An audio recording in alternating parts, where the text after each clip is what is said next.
Assalamualaikum warahmatullahi wabarakatuh. Baiklah, kami dari kelompok 3 Kreativitas Anak Usia Dini akan menampilkan hasil presentasi dari makalah kami, yaitu tentang teori-teori kreativitas, menjalankan teori-teori yang melandasi dorongan kreativitas. Baiklah, sebelum itu saya akan memperkenalkan nama-nama anggota kelompok. Yang pertama, saya sendiri Putri Rahmadani, ada Diga Rio Agus, ada Dini Putriyanti, ada Hasni Lesta, dan ada Indah Juniarti.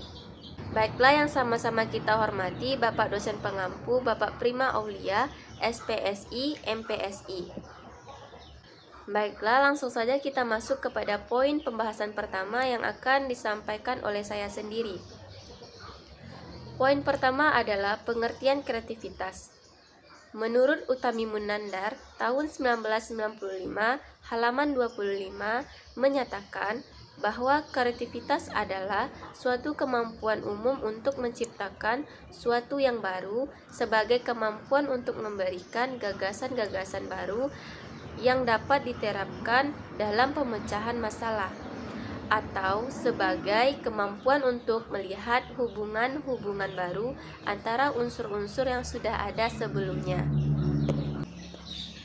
Baiklah, materi selanjutnya yang akan disampaikan oleh Dini. Kepada Dini. Assalamualaikum warahmatullahi wabarakatuh. Baiklah, saya Dini Putriyanti dengan NIM 19022011. Saya akan melanjutkan materi yaitu tentang ciri-ciri kreativitas. Ciri-ciri kreativitas ini yang pertama yaitu kelancaran berpikir. Kelancaran berpikir yaitu kemampuan untuk menghasilkan banyak ide yang keluar dari pemikiran seseorang secara cepat. Dalam kelancaran berpikir yang ditekankan adalah kuantitas dan bukan kualitas. Yang kedua yaitu keluasan berpikir. Keluasan berpikir ini yaitu merupakan kemampuan untuk memproduksi sejumlah ide, jawaban-jawaban atau pertanyaan-pertanyaan yang sangat bervariasi, dapat melihat suatu masalah dari sudut pandang yang berbeda-beda, mencari alternatif atau arah yang berbeda-beda, serta mampu menggunakan bermacam-macam pendekatan atau cara pemikiran. Orang yang kreatif adalah orang yang luas dalam berpikir. Mereka dengan mudah dapat meninggalkan cara berpikir lama dan menggantikannya dengan cara yang berpikir baru. Yang ketiga yaitu elaborasi atau elaboration, yaitu merupakan kemampuan dalam mengembangkan gagasan dan menambahkan atau memperinci detail-detail dari suatu objek, gagasan, atau situasi. Selanjutnya yaitu tentang faktor-faktor kreativitas. Faktor-faktor kreativitas ini yang pertama yaitu dorongan dari dalam diri sendiri atau motivasi intrinsik. Menurut Roger dalam Munandar tahun 2009, setiap individu memiliki kecenderungan atau dorongan dari dalam dirinya untuk berkreativitas, mewujudkan potensi, mengungkapkan dan mengaktifkan semua kapasitas yang dimilikinya. Dorongan ini merupakan motivasi primer untuk kreativitas ketika individu berhubungan untuk membentuk sesuatu hal di lingkungan yang barunya. Dorongan ini merupakan motivasi primer untuk kreativitas ketika individu membentuk hubungan-hubungan baru dengan lingkungannya dalam upaya untuk menjadi dirinya yang sepenuhnya. Selanjutnya yaitu dorongan dan lingkungan atau motivasi ekstrinsik. Menurut Munandar tahun 2009 mengemukakan bahwa lingkungan yang dapat mempengaruhi kreativitas individu dapat berupa lingkungan keluarga, sekolah, dan masyarakat. Lingkungan keluarga merupakan kekuatan yang paling penting dan merupakan sumber pertama dan utama dalam pengembangan kreativitas tertentu. Pada lingkungan sekolah, pendidikan di setiap jenjang mulai dari prasekolah hingga ke perguruan tinggi dapat berperan dalam meningkatkan dan menumbuhkan kreativitas individu. Pada lingkungan masyarakat, kebudayaan-kebudayaan yang berkembang dalam masyarakat juga turut mempengaruhi kreativitas individunya. Itulah penjelasan dari saya.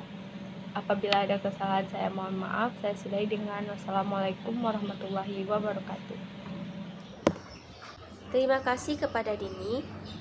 Baiklah, poin selanjutnya yang akan dibacakan oleh Hasni. Assalamualaikum warahmatullahi wabarakatuh. Perkenalkan, nama saya Hasni Lesta dengan NIM 19022013. Baiklah, saya akan melanjutkan pada materi selanjutnya, yaitu tentang kreativitas dan prasadar. Pemikiran prasadar dapat menjadikan seseorang yang kreatif, sedangkan pemikiran di bawah sadar yang terlalu dominan dapat menjauhkan seseorang daripada kreativitas. Sama halnya dengan pemikiran yang irasional yang terlalu dominan juga dapat menjauhkan seseorang daripada kreativitas. Contoh pemikiran prasadar yaitu seperti bermimpi pada saat tidur, menghayal, dan juga fantasi. Jadi dapat saya simpulkan kreativitas dan prasadar ini yaitu pemikiran seseorang yang prasadar dapat menjadikan seseorang itu lebih kreatif, dan juga pemikiran yang di bawah sadar seseorang dapat menjauhkan diri seseorang daripada kreativitas.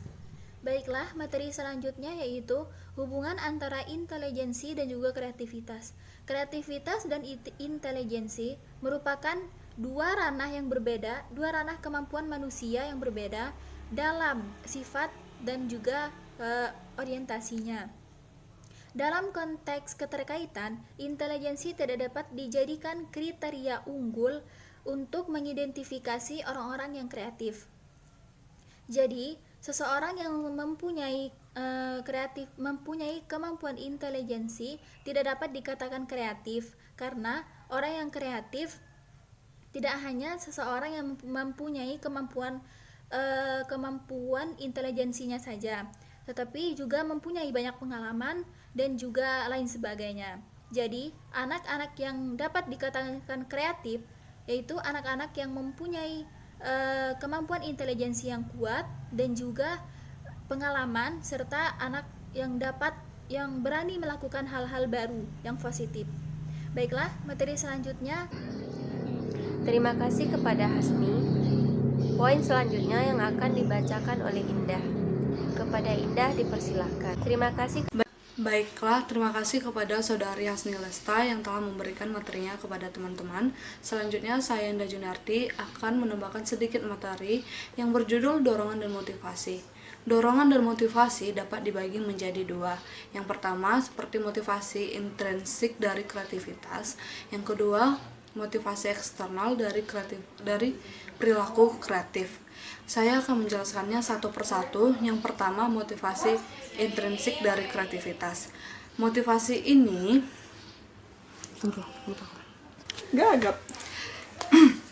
setiap individu memiliki kecenderungan atau dorongannya masing-masing dalam mewujudkan potensinya. Sedangkan motivasi eksternal dari perilaku kreatif, motivasi ini memang tidak harus dipaksakan, tetapi harus mendorong tumbuh kembangnya bagi si anak. Selanjutnya saya akan menjelaskan teori-teori yang melandasi kreativitas yang meliputi satu, motivasi intrinsik dari kreativitas menjadi dorongan utama bagi kreativitas anak.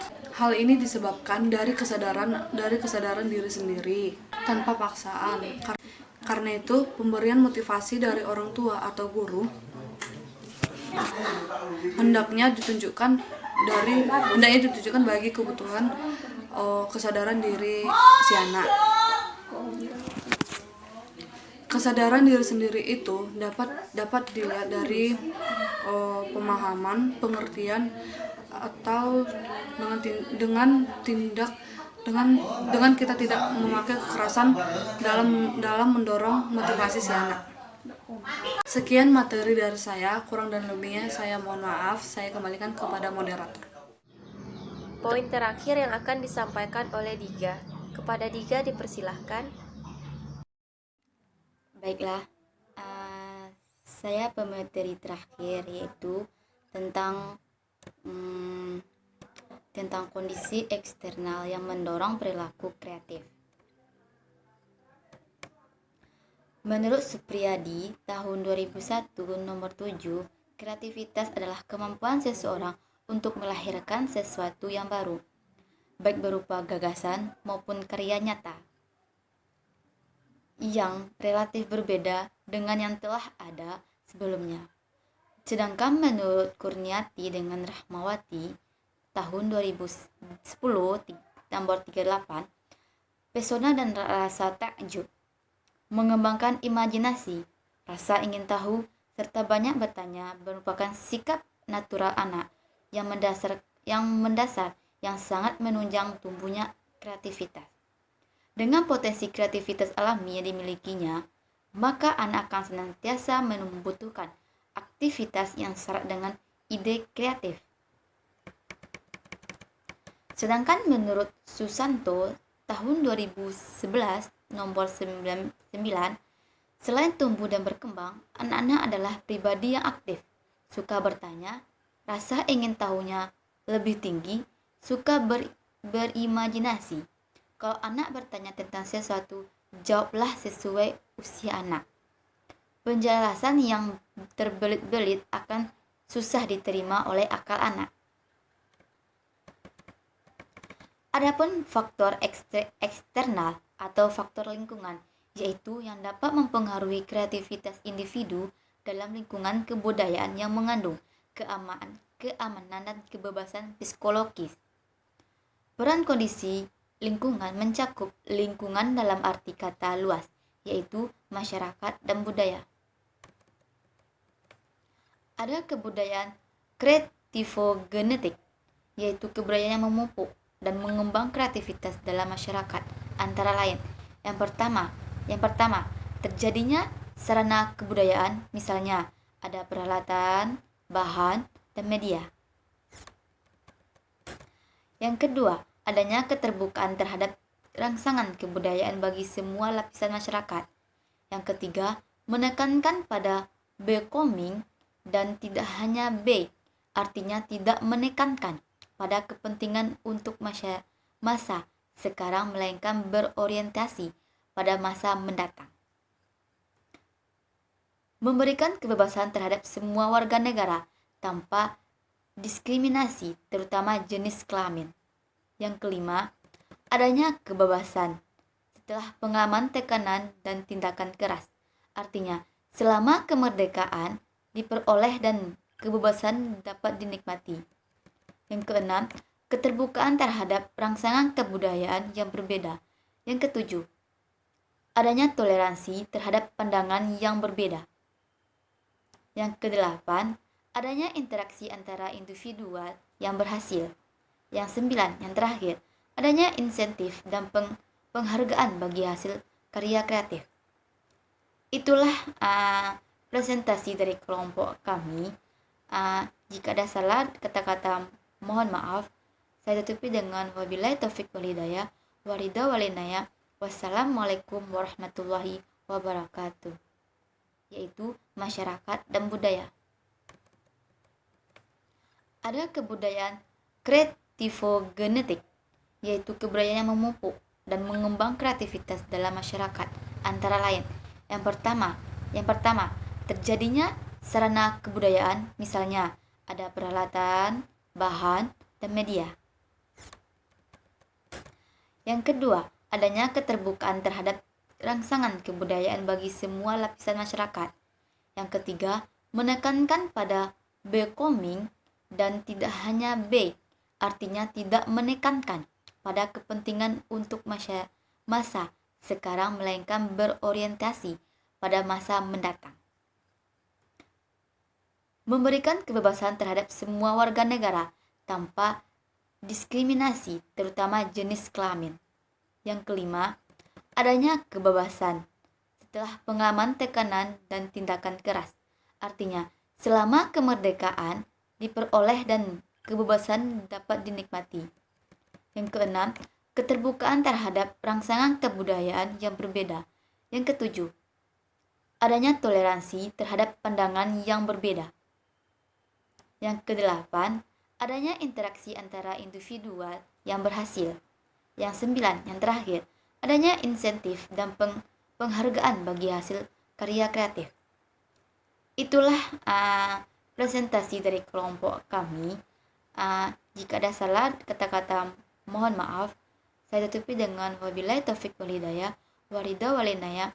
Wassalamualaikum warahmatullahi wabarakatuh. Baiklah, dengan berakhirnya poin terakhir tadi yang dibacakan oleh Saudari Diga, maka berakhir pula presentasi diskusi kami pada pagi hari ini. Mohon maaf atas segala kesalahan dan kehilafan. Saya tutupi dengan membaca wabillahi taufik wal hidayah. Assalamualaikum warahmatullahi wabarakatuh.